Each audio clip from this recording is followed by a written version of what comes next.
யோகிராம் சுரத்குமார், ஜெயகுரு ராயா. யோகி சாமியின் அரவணைப்பில். இதன் ஆசிரியர் ராம அரு லட்சுமணன் செட்டியார், லே வள்ளியம்மை ஆச்சி அவர்கள்.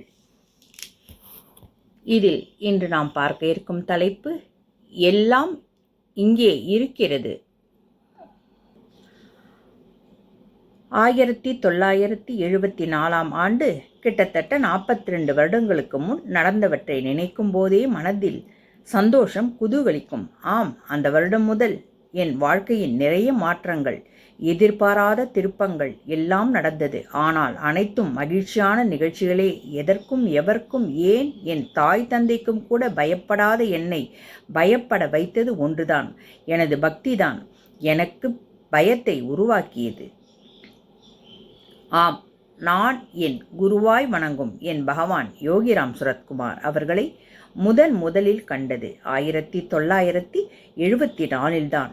யோகிராம் சுரத்குமார் ஜெயகுரு ராயா என்ற நாமத்தை நான் உச்சரித்ததும் 1974 தான்.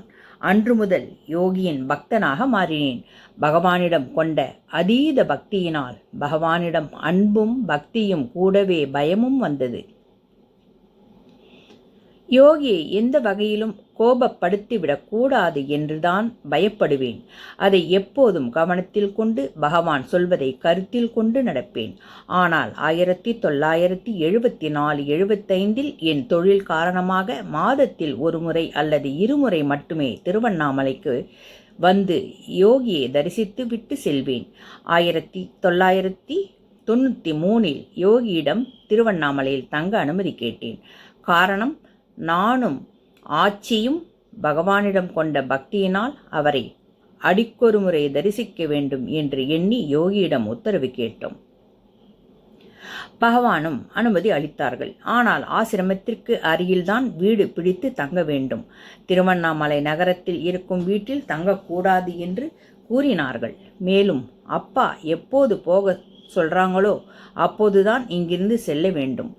இடையில் வேறெங்கும் செல்லக்கூடாது, சம்மதமா என்று கேட்டார்கள். நாங்களும் சம்மதம் தெரிவித்தோம். பகவானின் அருகிலே இருக்கப் போகிறோம் என்ற மகிழ்ச்சி அலை மனதில் எழுந்தது. ஆசிரமத்திற்கு அருகில் வீடு கிடைப்பதற்கு மிகவும் கஷ்டமாயிருந்தது. பின்பு யோகியின் அருளால் ஆசிரமத்திற்கு அருகில் வீடு கிடைத்தது. நாங்கள் அங்கு தங்கினோம். பகவானின் உத்தரவுப்படி நாங்கள் எங்கும் செல்லவில்லை. ஊரில் சொந்தங்களில் விசேஷம் வரும். நாங்கள் யோகியிடம் அனுமதி கேட்க பயந்து கொண்டு ஊருக்கு செல்ல அனுமதி கேட்பதில்லை. விசேஷங்களுக்கு செல்லவும் இல்லை. சொந்தங்களை பார்க்கவில்லை. இப்படியே நாங்கள் யோகியிடம் அனுமதி கேட்க பயந்து கொண்டு ஊருக்கு செல்லாமல் சொந்தங்களின் விசேஷங்களில் கலந்து கொள்ளாமல் இருப்பதை கண்ட ஒரு சிலர் பகவானிடம், செட்டியாருக்கு ஊரில் நெருங்கின இடத்தில் விசேஷங்கள் வருகிறது, ஆனால் அவர் உங்களிடம் கேட்க தயக்கமும் பயமும் கொண்டதால் எங்கும் செல்லாமல் இருக்கிறார் என்று கூற, யோகி செட்டியார் முன்னின்று நடத்த வேண்டிய விசேஷங்களுக்கு சென்று வரலாம் என்று சட்டத்தை சற்றே தளர்த்தினார்.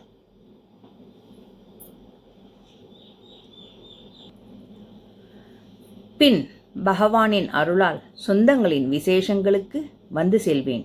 அங்கு திருவண்ணாமலையில் யோகி பக்தரான கலா சாகரகம் ராஜகோபால் என்பவருடன் எனக்கு நட்பு ஏற்பட்டது. அப்போது நானும் கலா சாகரரும் எங்கள் குடும்பத்துடன் காஞ்சன் காட்டிற்கு சென்று வருகிறோம். பகவான் உத்தரவு தர வேண்டும் என்று யோகியிடம் உத்தரவு கேட்டோம். அதற்கு யோகி, காஞ்சன் காட்டிற்கு செல்ல நமக்கு தேவையில்லை என்றார்கள். மேலும் காசி ராமேஸ்வரம் எல்லாம் நமக்கு இங்கேயே இருக்கிறது, நாம் எங்கும் செல்ல வேண்டியதில்லை என்றார்கள். பகவான் ஏன் இப்படி சொல்கிறார் என்று நினைத்தாலும் யோகியிடம் ஏதும் கேட்கவில்லை. கேட்பதற்கு தைரியம் வேண்டுமல்லவா? பகவான் சொல்லும் ஒவ்வொரு சொல்லுக்கும் நாட்கள் செல்ல செல்ல அர்த்தம் புரிந்தது. இறைவனே நம்முடன் இருக்கும்போது நாம் ஏன் வேறெங்கும் செல்ல வேண்டும் என்ற எண்ணம் எனக்குள்ளே வந்தது. எனவே நான் பகவானுடன் இருப்பதை மட்டுமே நேசித்து அவருடனே இருந்து விட்டேன். யோகிராம் சுரத்குமார், ஜெயகுரு ராயா. நாம் பகவானின் அரவணைப்பிலேயே இருப்போம்.